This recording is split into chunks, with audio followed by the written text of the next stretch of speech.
बस ने मुझे जिस स्टॉप पर उतारा था, इस स्टॉप से मुझे दूसरी बस लेनी थी और फिर आगे जाकर गांव पहुंचना था। पहले ही शाम हो चुकी थी और मगरिब का अंधेरा हर तरफ फैल रहा था। मैं इस वक्त सड़क के किनारे खड़ा था क्योंकि मुझे दूसरी बस लेनी थी, लेकिन अभी तक दूसरी बस आई नहीं थी। सड़क पर सन्नाटा था।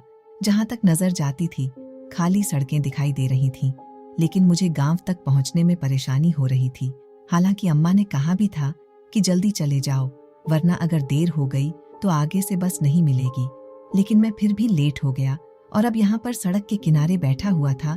कुछ देर इंतजार करता रहा। अंधेरा हर तरफ फैल गया था, इसीलिए मैंने सोचा कि चलते चलते आगे की तरफ चला जाता हूँ। शायद कोई सवारी मिल जाए, शायद कोई अल्लाह का नेक बंदा मुझे गांव तक पहुंचा दे। यही सोचकर मैंने अपने बैग को अपने कंधे पर डाला और एक तरफ को चल पड़ा। इस वक्त मैं बहुत थक चुका था क्योंकि एक लंबा सफर तय करके आया था और थकावट से बुरा हाल था, लेकिन पैदल चलना पड़ गया था और यहाँ पर आगे आकर भी मुझे कोई सवारी नहीं मिली थी। मैं इधर उधर देखने लगा। हर तरफ एक अजीब सा सन्नाटा फैला हुआ था और कहीं से भी मदद की कोई उम्मीद नजर नहीं आ रही थी। तभी अचानक मेरी नजर सामने मौजूद एक झोपड़ी पर पड़ी। यह झोपड़ी छोटी सी थी और इसके बाहर एक पीले रंग का बल्ब जल रहा था। कुछ सोचकर मैंने उसी तरफ कदम बढ़ा दिया क्योंकि अब रात हो रही थी और मुझे अंदाजा हो गया था कि अब मुझे कोई सवारी नहीं मिलेगी, बल्कि मुझे अपनी रात गुजारने के लिए कोई न कोई इंतजाम करना होगा। इसीलिए मैंने एक उम्मीद के तहत उस झोपड़ी की तरफ कदम बढ़ाए और उसके दरवाजे पर हल्की सी दस्तक दी। मेरी दस्तक के जवाब में एक लड़की की धीमी सी आवाज सुनाई दी। कौन है? लड़की की आवाज इस वीराने में सुनकर मैं हैरान रह गया था। तभी उसे जवाब दिया, मुसाफिर हूँ, रात गुजारने के लिए जगह चाहिए, कोई सवारी नहीं मिल रही और मुझे अभी काफी आगे तक जाना है। मैंने एक ही सांस में अपना मुद्दा बयां कर दिया। मेरी मजबूरी समझकर उस लड़की ने दरवाजा खोल दिया। उसके दरवाजा खोलते ही बेइख्तियार मैं उसे देखता रह गया। उसने हाथ में दिया पकड़ रखा था और उस दी की रोशनी में उसका खूबसूरत चेहरा बहुत अच्छा लग रहा था। उसकी बड़ी बड़ी आंखें और साफ चेहरे के ऊपर एक अजीब सा नूर दिखाई दे रहा था। मैं जैसे अपना होश खो बैठा था और बड़ी दिलचस्पी से उसकी तरफ देख रहा था। मैं शायद कुछ देर और इसी तरह उसे देखता रहता, लेकिन एकदम से उसने कहा, अंदर आ जाइए। मैं जैसे होश की दुनिया में आकर शर्मिंदा सा हो गया था, पर दिल ही दिल में खुद को कोसने लगा था। आखिर क्या जरूरत थी उस लड़की को इस तरह देखने की? वो तुम्हारे बारे में क्या सोचती होगी? मैंने अपने आप को कोसा और फिर झोपड़ी के अंदर कदम रख दिया। अंदर कदम रखते ही एक अजीब से एहसास ने मुझे अपने लपेटे में ले लिया। मुझे ऐसा लग रहा था जैसे मैं किसी और ही दुनिया में आ गया हूँ। इस झोपड़ी में एक तरफ फर्श पर बिस्तर लगा हुआ था, जब दूसरी तरफ कुछ छोटा मोटा सामान पड़ा हुआ था और वो सब कुछ काफी पुराना मालूम हो रहा था। उस लड़की के अलावा मुझे यहाँ पर कोई दिखाई नहीं दे रहा था। तभी मैंने बैठने से पहले उससे पूछा, आपके घर में और कोई नहीं है क्या? मेरे सवाल पर वो मुस्कुरा दी और कहने लगी, अब्बा शहर गए थे, अभी तक वापस नहीं लौटे, न जाने कितना वक्त लग जाए, उसने मुझे बताया और तभी झोपड़ी के एक तरफ चली गई। मैं हैरान नजरों से इस झोपड़ी का जायजा ले रहा था। आजकल के दौर में ऐसे घर में कौन रहता है? मैं सोच भी नहीं सकता था कि इस वीराने में मुझे एक झोपड़ी मिल जाएगी और उसी झोपड़ी में इतनी खूबसूरत लड़की रहती होगी।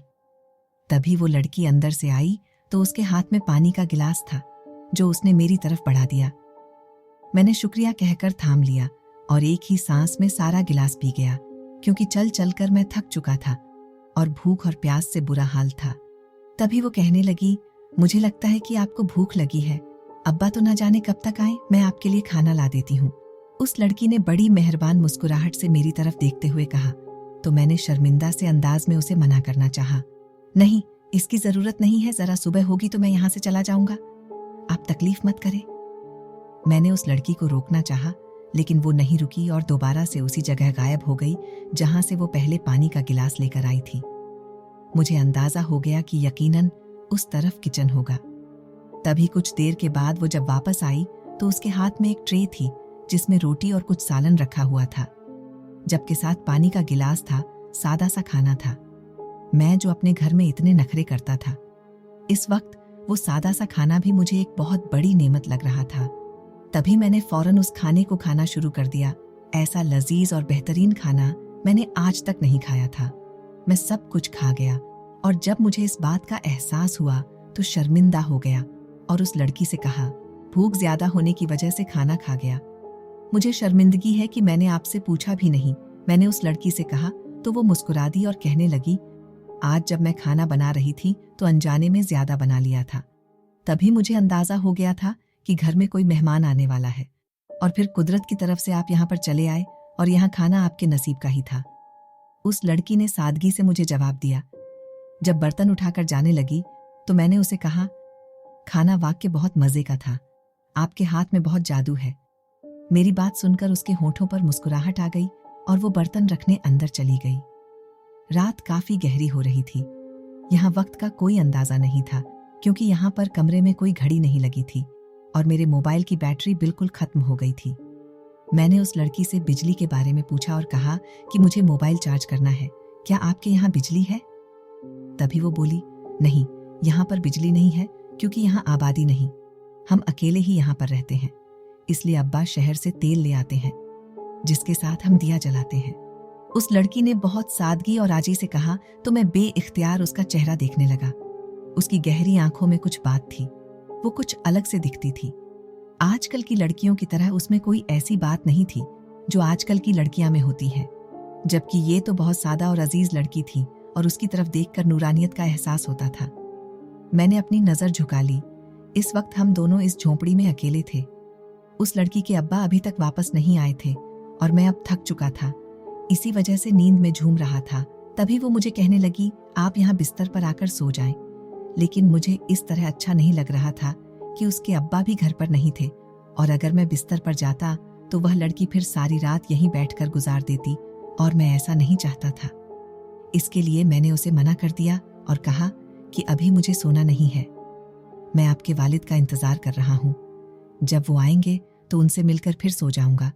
मैंने उसे सहूलत से मना कर दिया तो वो सर हिलाकर अंदर चली गई। कुछ देर तक वहां से बाहर नहीं आई। मैंने महसूस किया कि शायद वो खाना खा रही होगी क्योंकि वक्त काफी ज्यादा हो गया था और वो कब तक अपने बाप का इंतजार करती थी। मेरे पास करने को कुछ नहीं था। मोबाइल डेड था और लाइट नहीं थी और ये खामोशी और सन्नाटे में इस झोपड़ी के अंदर अकेला उस लड़की के साथ मौजूद था। मेरे दिल के जज्बात अजीब हो रहे थे और यहाँ तन्हाई मुझ पर अजीब तरह से असरअंदाज हो रही थी। तभी वो लड़की बाहर आ गई और मुझे कहने लगी, आप कब तक यूं बैठे रहेंगे? अब्बा का कुछ पता नहीं होता, अगर उन्हें ज्यादा देर हो जाए और सवारी ना मिले तो वो शहर में ही रुक जाते हैं। उस लड़की के कहने पर मैंने बेइख्तियार उसे देखा और कहा, आप यहाँ पर अकेली कैसे रह लेती हैं? मेरी बात सुनकर वो मुस्कुरा दी और कहने लगी, अब आदत हो गई है, ज्यादातर अकेली ही होती हूँ, अब्बा को काम के सिलसिले में आना जाना पड़ता रहता है। उसकी बात ने मुझे सोचने पर मजबूर कर दिया। ये तन्हाई, ये खामोशी, अंधेरा और ये सन्नाटा किसी भी इंसान को अच्छा नहीं लग सकता, तो फिर वह अकेली लड़की यहाँ डरती नहीं होगी। यही सोचकर मैंने उससे पूछा, आपको यहाँ डर नहीं लगता? वो कहने लगी, नहीं, डर क्यों लगना, ये मेरा घर है, मेरा इलाका है और मैं अक्सर यहाँ पर आप जैसे लोगों की मदद के लिए हमेशा मौजूद रहती हूँ। उसके इस तरह कहने पर मैं हैरान रह गया और उसका नाम पूछा, आपका नाम क्या है? तो वो मुस्कुराकर कहने लगी, मेरा नाम अफशां है। उसकी तरह उसका नाम भी बहुत खूबसूरत था और मैं अब तो खामोश होकर बैठ गया क्योंकि अब मुझे समझ नहीं आ रहा था कि मैं उस लड़की से क्या बात करूं। कुछ देर की खामोशी के बाद जब मुझे अजीब लगने लगा तो मैंने उससे कहा, आप सारा दिन क्या करती रहती हैं? आपका वक्त कैसे गुजरता है? मेरी बात सुनकर वो कहने लगी, मेरा वक्त बहुत अच्छा गुजर जाता है, मैं सारा दिन बहुत मसरूफ रहती हूँ, कभी अपनी दुनिया में चली जाती हूँ और कभी सारा दिन यहाँ पर मौजूद लोगों की मदद करती हूँ। उसकी बात पर मैं एकदम चौंक गया और पलटकर उससे पूछा, अपनी दुनिया में, इस बात का क्या मतलब है? मेरे पूछने पर वो एकदम पुरअसरार तरीके से मुस्कुराई और कहने लगी, दरअसल मैं एक जिन्नजादी हूँ और मेरा ताल्लुक जिन्नात की दुनिया से है। हम उस दुनिया से इस दुनिया में अक्सर आते रहते हैं। उसने अभी इतना ही कहा था कि मैं एकदम डर गया और खौफ भरी निगाहों से उसकी तरफ देखने लगा, जबकि उसके चेहरे पर अभी भी मुस्कुराहट थी और आंखों में नरमी थी। लेकिन मैं डर गया था, घबरा गया था। तभी बेइख्तियार अपना बैग थाम लिया और उठ खड़ा हुआ।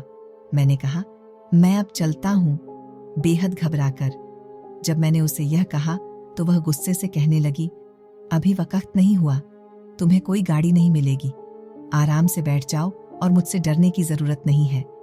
क्या मैंने तुम्हें अभी तक कोई नुकसान पहुंचाया है? उसकी बात पर मैंने नामे सर हिला दिया, क्योंकि ये बात तो सच थी कि उसने अभी तक मुझे कोई नुकसान नहीं पहुंचाया था, बल्कि वो तो बहुत मेहरबान साबित हुई थी। और जिस तरह इस वीराने में उसने मेरी मदद की थी, ये उसका एहसान ही था। अगर वो मुझे अपने घर में आने नहीं देती या फिर मेरी मदद करने से इनकार कर देती तो फिर मैं क्या कर लेता। लेकिन उसने मेरी मदद की और अपने बाप के घर में मौजूद न होने की वजह से उसने मेरा ज्यादा ख्याल रखा। मैं एकदम वापस अपनी जगह पर बैठ गया और उसे देखने लगा, जबकि वह कहने लगी, तुम इतना हैरान क्यों हो रहे हो? हम जिन्न भी अच्छे होते हैं और हमारे अंदर भी तुम्हारी तरह कुछ बुरे लोग होते हैं, लेकिन तुम अपने दिल पर हाथ रखकर सोचो, क्या मैं तुम्हें बुरी जिन्नजादी दिखाई देती हूँ? क्या तुम्हें एक लम्हे के लिए भी मुझसे कोई नुकसान पहुंचा है? उसकी बात पर मैंने तुरंत नामे सर हिला दिया, क्योंकि वह सच कह रही थी। मेरी तो अब आवाज ही नहीं निकल रही थी।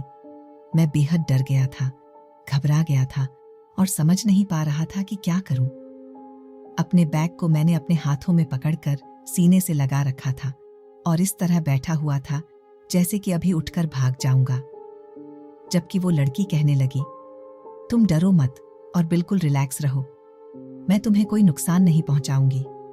मैं यहाँ सिर्फ इसलिए मौजूद होती हूँ कि यहाँ अक्सर तुम्हारे जैसे लोग किसी न किसी मसले में फंस जाते हैं और इस इलाके में उन्हें कोई मदद नहीं मिलती, जिसकी वजह से वो सारी रात सड़क के किनारे बैठे रहते हैं और तभी या तो किसी जानवर का शिकार बन जाते हैं या फिर कोई दूसरी मखलूक उन्हें मार देती है। मैं इसीलिए यहाँ रुककर लोगों की मदद करती हूँ और उनके साथ रहती हूँ। मेरे साथ होने की वजह से अभी तक तुम किसी भी हमले से बचे हुए हो। उस लड़की की बातें बहुत अजीब थीं और उन्हें सुनकर मुझे खौफ महसूस हो रहा था। लगता था कि वो सच में जिन्नजादी है, तभी तो उसका बाप अभी तक नहीं लौटा था और वो उस लड़की को इस वीराने में अकेला छोड़कर शहर में अपना काम करता रहता था। अब मुझसे यहाँ पर बैठना मुश्किल हो रहा था और मसला यह था कि मैं अभी जा नहीं सकता था। तभी अचानक बाहर से किसी जोरदार आवाज ने हम दोनों को चौंका दिया और वह कहने लगी, लगता है आज फिर कोई हादसा हुआ है।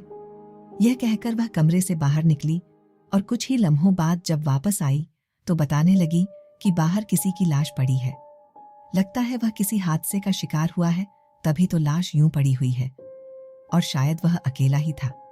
उस लड़की ने तफसील से बात की तो मैं बहुत ज्यादा खौफजदा हो गया और कहने लगा, अब तो मुझे जाने दो, पहले ही बहुत देर हो गई है, न जाने कब सवारी मिले।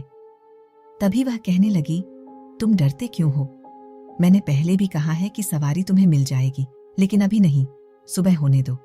सुबह के वक्त आराम से यहाँ से चले जाना। उस लड़की ने मेहरबान मुस्कान से मुझे देखकर कहा और फिर बिस्तर को झाड़कर सीधा किया और मुझे जबरदस्ती बिस्तर पर लिटा दिया। फिर कहने लगी, अभी कुछ देर आराम कर लो, रात बहुत लंबी है। यह कहकर वह अंदर चली गई, जबकि मैं बिस्तर पर लेट गया था, लेकिन मेरा सोने का कोई इरादा नहीं था। ऐसे पुरस्कार माहौल में एक जिन्नजादी के साथ कोई कैसे सो सकता था? मैं बिस्तर पर लेटा हुआ उसके बारे में ही सोच रहा था और खुद को कोस रहा था। आखिर क्या जरूरत थी मुझे इस तरह अकेला इतनी दूर आने की? हालांकि अम्मा ने कहा भी था कि कुछ दिन रुक जाओ, हम एक साथ चलेंगे, लेकिन मुझ पर तो खाला की मोहब्बत का भूत सवार था। इसी वजह से मैं अकेला इतनी दूर चला आया था और अब अपनी जिद का नतीजा भुगत रहा था। अगर अम्मा को जरा भी अंदाजा हो जाता कि मैं किन हालात में फंस चुका हूं तो वो तो दिल पर सदमा ले लेती, लेकिन मुझे नहीं पता था कि वो कितनी परेशान होंगी, क्योंकि मेरा मोबाइल भी बंद था और मैं ऐसी जगह पर फंस चुका था जहां पर किसी को मेरे बारे में जल्दी खबर नहीं मिलती, और अगर मैं मर भी जाता तो शायद मेरा निशान भी न मिलता। इस सोच का आना था कि मैं एकदम घबरा कर उठकर बैठ गया और महसूस करने लगा। मुझे जब इस बात का अंदाजा हुआ कि वो लड़की भी अंदर जाकर सो गई होगी, तभी मैं आहिस्ता से उठा, अपने बैग को थामा और हल्की आवाज के साथ दरवाजा खोलकर बाहर वीराने में निकल आया। लेकिन बाहर निकलते ही एकदम से वो लड़की मेरे सामने आ गई और कहने लगी, अरे तुम कहाँ जा रहे हो? उसके हाथ में दिया पकड़ा हुआ था और वो अपनी आंखें खोलकर मेरी तरफ देख रही थी। मैं डर गया और उससे कहने लगा, दरअसल मैं अब जाना चाहता हूँ। मेरी माँ परेशान हो रही होगी क्योंकि मेरा मोबाइल बंद है और उनसे बात भी नहीं हो पाई है। मैंने अपनी मजबूरी बताई तो वह कहने लगी, सुबह होने में कुछ घंटे ही बाकी हैं, तब तक रुक जाओ और जब दिल करे तब चले जाना। यह कहकर उसने घर का दरवाजा खोला तो मजबूरन मुझे अंदर आना पड़ा। मैं तो समझ रहा था कि वह सो गई होगी, लेकिन मुझे अंदाजा नहीं था कि पिछली तरफ भी कोई दरवाजा होगा और वह उस दरवाजे से घर के सामने आ जाएगी और यूं दोबारा मुझे रोक लेगी। मैं अब बेदिली से बिस्तर पर बैठा हुआ था, अंदर ही अंदर गुस्से से कांप रहा था, लेकिन अब कुछ नहीं हो सकता था। कम से कम तब तक तो नहीं हो सकता था जब तक वह लड़की नहीं चाहती, और मुझे अंदाजा हो गया था कि मैं किसी बड़ी मुसीबत में फंस गया हूं। और तभी अंदर आने के बाद जैसे ही बिस्तर पर लेटा तो कुछ देर के बाद मुझे नींद आ गई। ना जाने ये परेशानी का असर था, सफर की थकावट थी, या फिर क्या था कि मैं सो गया और जब मेरी आंख खुली तो एकदम उठकर बैठ गया। नींद भरी निगाहों से देखा तो वह लड़की सामने ही मौजूद थी और मुस्कुराकर मुझे देख रही थी। मुझे नींद आ गई थी, ना जाने मैं कैसे सो गया। मैंने शर्मिंदा होते हुए कहा, अच्छा किया तुम सो गए, क्योंकि तुम परेशान बहुत थे और मुझसे डर भी रहे थे। मैंने तुम्हें समझाया भी था, लेकिन फिर भी तुम समझे नहीं। उसकी कहने पर मैं शर्मिंदा हो गया। तभी उसने गर्मागर्म नाश्ता लाकर मेरे सामने रखा। मैंने खिड़की से देखा तो बाहर दिन चढ़ गया था और मैं अब मुतमिन हो गया था। इसीलिए मैंने उससे कहा कि अब तो मुझे जाने की इजाजत दे दो। मेरी बात सुनकर वह कहने लगी, नाश्ता करके तुम चले जाओ, अब मैं तुम्हें नहीं रोकूंगी। उसकी बात पर मेरे दिल में एक गहरा इत्मीनान उतर गया और नाश्ता करने के बाद मैं अपना बैग उठाकर खड़ा हो गया और खुश होकर दिल से उसे कहा कि अगर तुम्हारी मेरे रवैये या किसी बात की वजह से दिल आजारी हुई हो तो मुझे माफ कर देना। तुमने मेरा बहुत ख्याल रखा और मेरे लिए खाना बनाया। मैं तुम्हारा शुक्रगुजार हूँ। मैं उसका शुक्रिया अदा करता हुआ वहां से निकल आया। एक पल के लिए मेरा दिल उदास हुआ था। वह लड़की अगर जिंदा नहीं होती तो यकीनन एक इंसान के रूप में कोई फरिश्ता होती। उसने जिस तरह मेरी मदद की और मेरा ख्याल रखा, मैं सारी जिंदगी उसका एहसान नहीं उतार सकता था। सड़क पर आकर मुझे जल्द ही सवारी मिल गई और मैं खाला के घर चला गया। खाला ने मुझे देखकर बहुत खुशी का इजहार किया और कहने लगी, तुम्हारी अम्मा के कल से कितने फोन आ चुके हैं। सबसे पहले तो उसे फोन कर लो और फिर मुझे बताओ क्या हुआ था, तुम कहाँ चले गए थे। अम्मा से बात करके उन्हें मुतमईन किया और फिर खाला के पास आ गया। खाला कहने लगी कि अब मुझे बताओ तुम कहाँ थे। तो मैंने एक गहरा सांस भरा और कहा कि जिस जगह बस ने उतारा था तो वहीं पर एक जगह रुक गया था, क्योंकि आगे के लिए कोई सवारी नहीं मिल रही थी। तभी खाला ने शुक्रिया अदा किया और कहने लगी, शुक्र है कि तुम घर पहुंच गए हो, वरना वो इलाका तो जिन्नात का इलाका है और वहां पर कोई भी नहीं जाता, और अगर कोई चला जाए तो वापस नहीं आता। लेकिन मुझे तो यह सोच सोच कर ही परेशानी हो रही थी कि अगर तुम्हें कुछ हो जाता तो हम क्या करते। लेकिन शुक्र है तुम सही सलामत घर वापस आ गए हो। मैं अब तुम्हारा सदका देती हूँ। खाला ने यह कहकर मुझे भी डरा दिया था। अगर मैं खाला को उस जिंजादी के बारे में बता देता तो शायद वह और ज्यादा घबराती और डर जाती। इसीलिए मैंने उन्हें उसके बारे में कुछ नहीं बताया। वह मेरी जिंदगी का एक ऐसा राज बन चुका था जो मरते दम तक मेरे साथ रहना था, जिसे मैं किसी को भी नहीं बता सकता था। अगर मैं किसी को बताता भी तो शायद कोई मेरी बात पर यकीन नहीं करता। कोई कैसे यकीन करता कि एक जिन्नजादी मुझे मिली थी और फिर उसने मुझे कोई नुकसान भी नहीं पहुंचाया। अफशान ने मेरी खिदमत की और मुझे अपने घर में महफूज रखा। मैं नहीं जानता था कि यह सब कैसे हुआ। शायद मेरी माँ की दुआ थी या फिर उस वक्त मेरी किस्मत अच्छी थी कि मुझे वह मिल गई। अगर मुझे वह न मिलती तो सच में मैं किसी हादसे का शिकार हो जाता। यह सोच ही मुझे डरा कर रख देती थी। खाला के घर पर मैं जितने दिन रहा अपने साथ गुजरने वाले उस वाकया के बारे में सोचता रहा। कभी कभी लगता कि वह कोई ख्वाब था जो गुजर गया, लेकिन उस वाकया की हर बात मुझे इस तरह याद थी जैसे अभी अभी मेरे साथ हुई हो। खाला के घर एक हफ्ता गुजारने के बाद मैं शुभ सुबह ही वापसी के लिए निकल खड़ा हुआ था। मैं अब कोई भी रिस्क नहीं लेना चाहता था। जब मैं उस इलाके के करीब पहुंचा जहां वह जिन्नजादी मिली थी और उसकी झोपड़ी थी, तो मैं यह देखकर हैरान रह गया कि वहां पर अब कोई झोपड़ी नहीं थी, बल्कि वह सारा इलाका खुला था और एक मैदान की शक्ल में था। तब मैं जान पाया था कि वह शायद मेरे लिए ही थी और उसके बाद यहाँ से चली गई। इस बात ने मेरे अंदर एक ऐसा डर पैदा कर दिया था कि उसके बाद दोबारा कभी मैं सफ़र पर अकेला नहीं निकला। अगर आपको हमारी कहानी पसंद आ रही है तो ऐसी और कहानी सुनने के लिए हमारे चैनल को सब्सक्राइब करना मत भूलिएगा। धन्यवाद।